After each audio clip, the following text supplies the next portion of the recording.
Hey guys, this is Reese from Bommarito St. Peter's Volkswagen in St. Louis. Did you know that you could open your rear hatch from inside your car?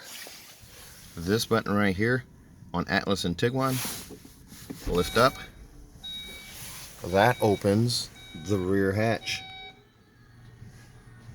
The same button, I'm going to lift up and hold until this door closes. To close it.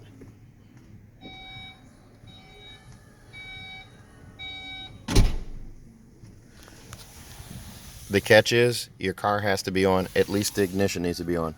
This car is on the showroom floor, so it's not actually running, but we have the ignition switch on. So the key is that's only going to work with the ignition on or the car running. So another quick tip for you. You can open and close your hatch, so if you're doing contactless pickup for grocery or pizza, you can open it from inside the car and never get out. Have a good day.